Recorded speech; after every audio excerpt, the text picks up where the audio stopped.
All right. So, I'm trying the chat stand again, but let me just boost myself up so you can see what I'm wearing, because apparently there are some people, at least one person, who cares about what I'm wearing. So, we're starting to understand what's happening with the creature commandos. And what's happening is that Clayface.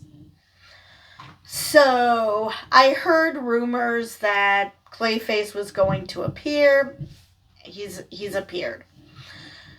And now, so we know that Cersei's vision was real. I believe that Cersei's vision's real. It's just that her interpretation was wrong. Because this is so far out into the future that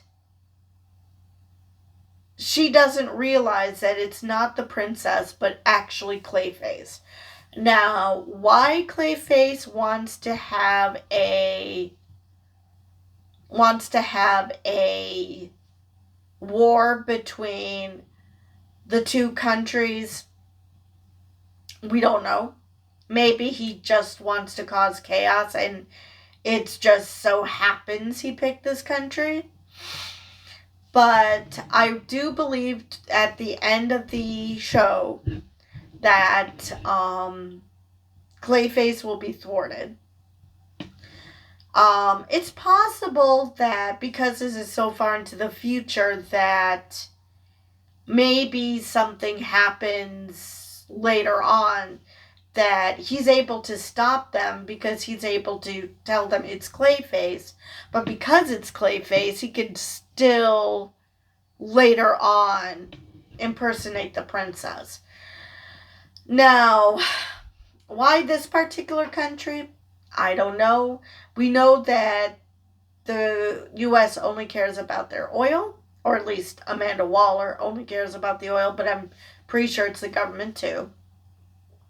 But the princess isn't doing herself any favors by telling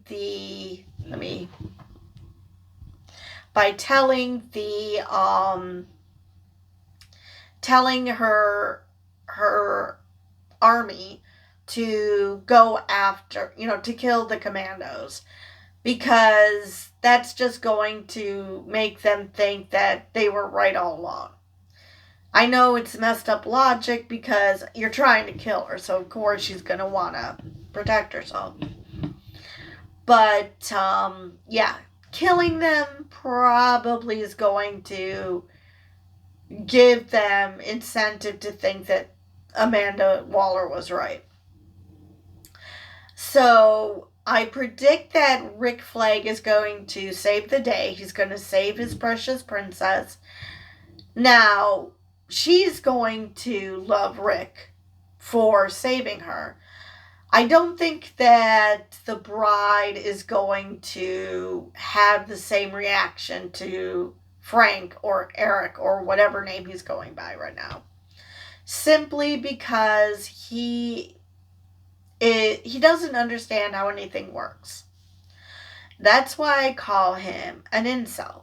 Because that's how incel culture usually is. They have this idea of how women work.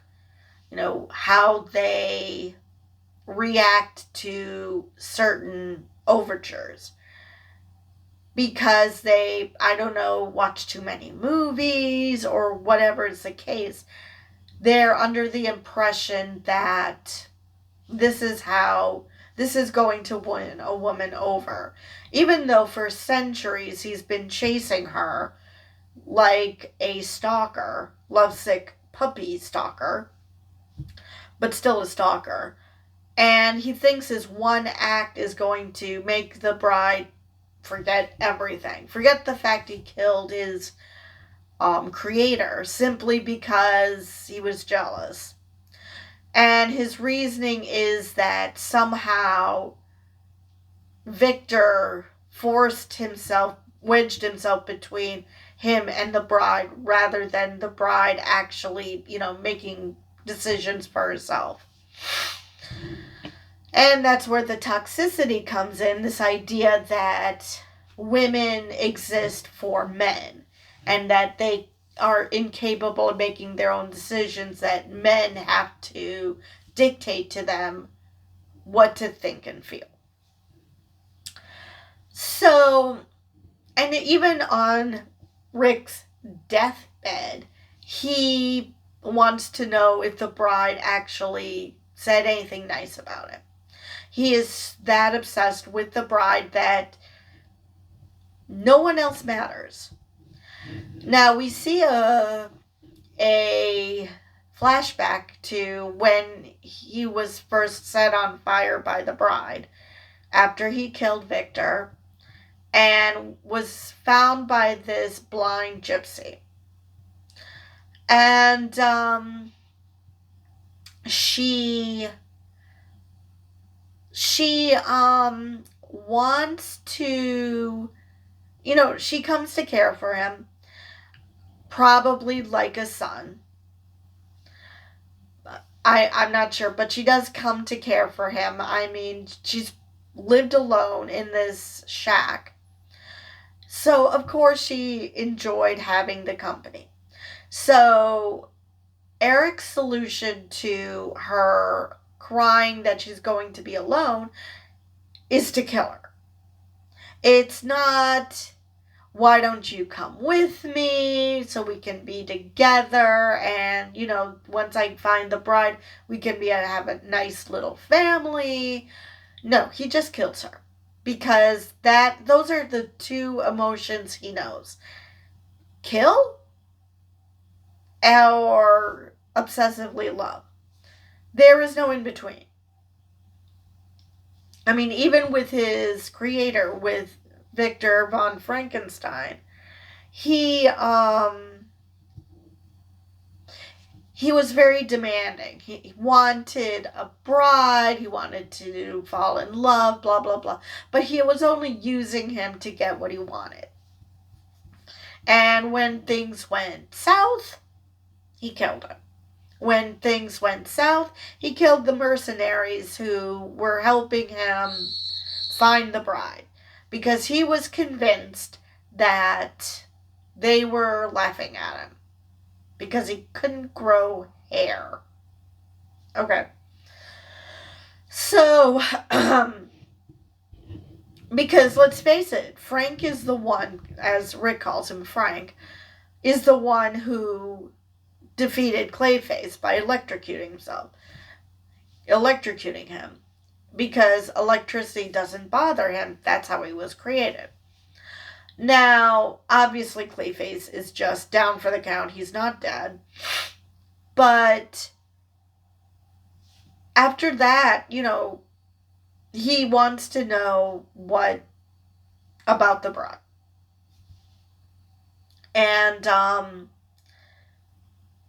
And Rick is probably trying to cling on to life thinking, what the hell is wrong with you? So, I'm not sure when that professor was changed from the professor to Clayface, because it's possible that he was already, but he doesn't, I don't know if maybe the professor wouldn't have known, or, maybe he made up that story about the typhoon and the mascara, or maybe he was worried that she would find out that Cersei's vision was actually of him and not actually the princess.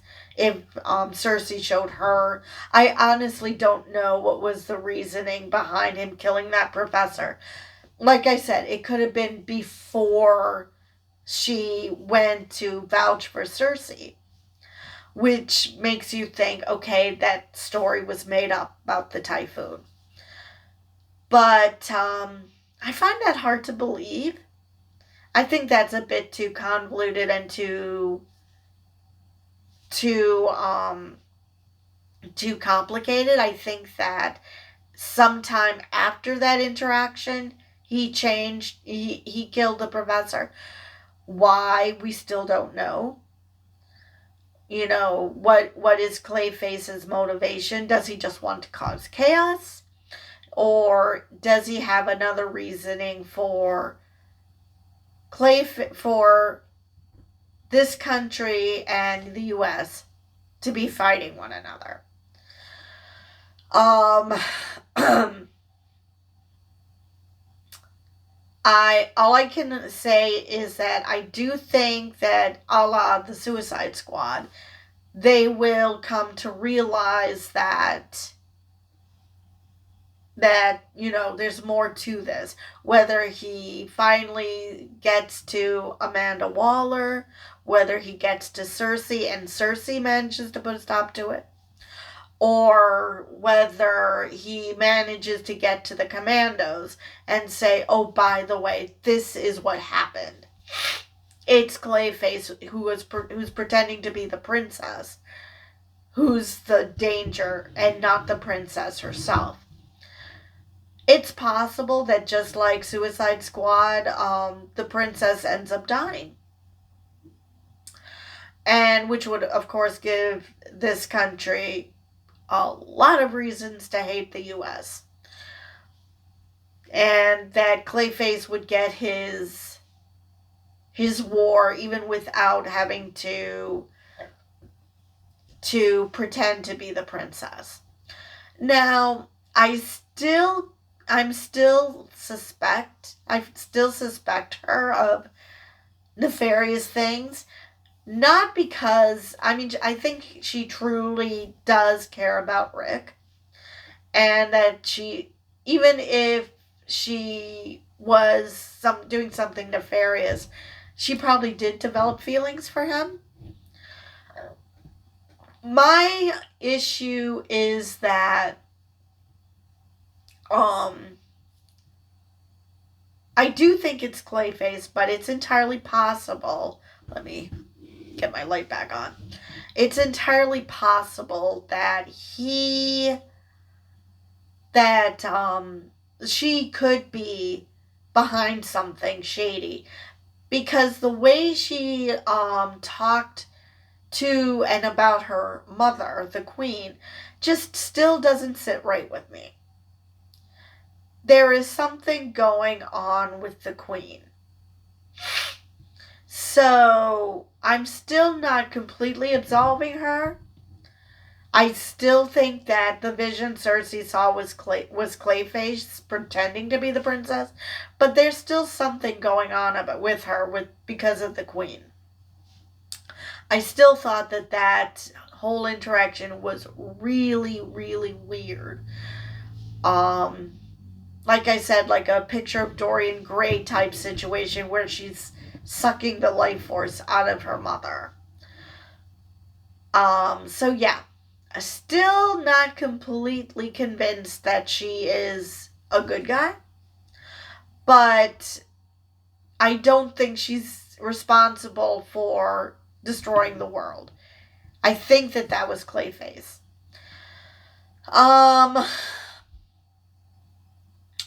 Because maybe the princess has enough power that she would be able to convince Gorilla Grodd to side with her.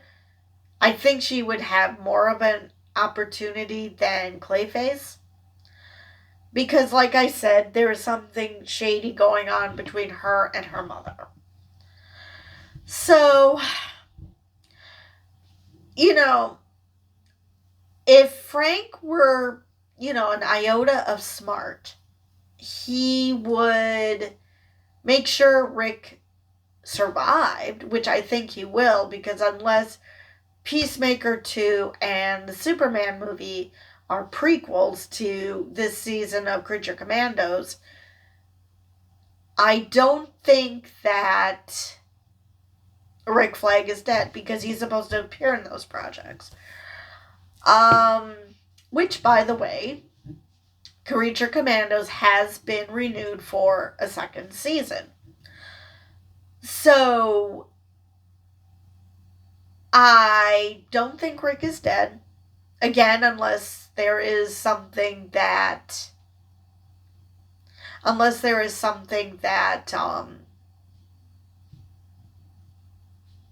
is like it's a prequel or something. The Superman movie and Peacemaker 2 is a prequel to this. So, I don't think he's dead. Now we have Alan Tudyk voicing two characters. He's Dr. Phosphorus and Clayface. Sean Gunn is currently just voicing Weasel, who, I don't know, did he really make an appearance in this episode? I mean, I think you saw him once. And he's also supposed to be Maxwell Lord in Superman. So he is, I still think that Cersei is going to exonerate Weasel. I think that Rick Flag is going to come in last minute and save the day along with Eric or Frank or whatever his name is. And now whether the bride is going to drop everything and run into his arms, I'm going to say, oh hell no. There's no way that's happening, because Eric seems to think that one heroic act is going to make the bride weaken the knees and completely forget everything, like the fact you killed Victor. So I don't think it's going to be that easy. It shouldn't be. I would be very upset with James Gunn if he made it that easy. Let's see. What else is there about? Now, they seemingly have killed off Alexei. Dr. Phosphorus seems to have killed him by ramming his hand through him, just disintegrating his face. Now, I was pretty sure he was killed by the Sons of Themyscira. So, maybe he survives this. I mean, I can't imagine he can survive his whole head being dissolved. But this is comics. This is supposed to be a comedic animation, so maybe it's possible he survives. Let's see what else is there that I wanted to talk about this episode. I really feel bad for the princess in this regard. Like I said, I still question her. Like, she's very quick to say kill the Commandos, not capture them, not throw them in jail, because let's face it, Argus figured out a way how to keep them all contained, especially Dr. Phosphorus. So now Alexei considered themselves a backwards country, a backwater country, so maybe they don't have the technology to do that, so they have to kill them. But the fact that she was so quick to say, yeah, their government is leading them astray, so, but yeah, kill them. So, yeah, like I said, I don't think she's as innocent as she claims to be, but in this instance, I'm pretty sure it was Clayface. I mean, it's possible that's another twist, that it seems to be that it's Clayface who is the one behind the destruction. Or it could be just that Clayface is taking advantage of this, Rick Flag saying, oh no, this had nothing to do with the princess, this is a lie, and Amanda Waller saying that this seemed legit. So maybe he could be taking advantage of that. Or it's possible that it's true in this future timeline that Clayface pretends to be the princess. But it could go either way. Like I said, I don't know how far into the future because Superman, Batman, and Wonder Woman are all active. We know Superman is coming out. We know Batman is coming out. We know nothing about Wonder Woman. There's supposed to be a prequel, before her birth on Themyscira. There's supposed to be I think it's supposed to be a Game of Thrones show on Themyscira. So I don't know how far into the future Wonder Woman becomes active. And let's face it, the princess looks no different, except for a couple of scars on her face. Which leads me to believe that, now granted, the way people age in comics is super slow for the most part. But like I said, I question whether she isn't sucking the life force out of currently the queen, and God knows who she would suck the life force out of after the queen's dead. Who she would suck the life force to stay young. Because that is still my theory as to why the queen is basically a skeleton. It's not that she's just old and sick. It's that the princess is doing something to her. Let's see if there's anything else I wanted to report on this episode. I don't believe so. I think I've covered everything I wanted to in this episode. We still haven't gotten a backstory for Nina and for Dr. Phosphorus. So there's 2 episodes left. I know it's so bizarre that there's only 7 episodes instead of 8.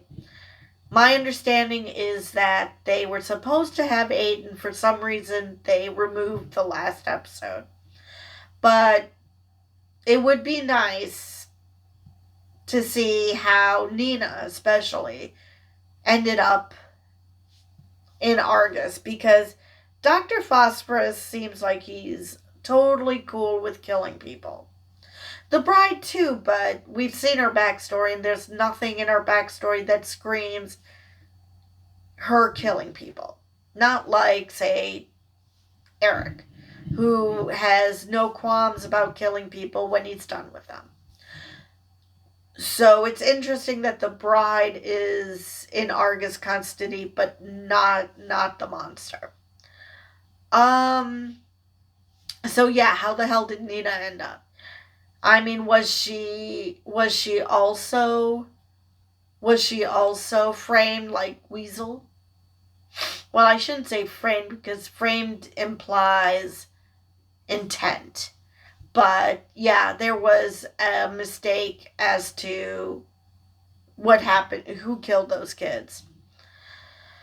So yeah, I'm really curious to see, especially why Nina is in Argus custody. We didn't get a good reason why the bride was. I mean, we didn't see her getting captured by Argus. It wasn't like G.I. Robot where you saw him in trial. So, yeah. I'm not sure what to make of that. So, anyway, I believe that is all I have for this episode. This seemed like an incredibly short episode. I didn't see the runtime, but it seemed very, very short. So, with that, I will see you guys in the next one.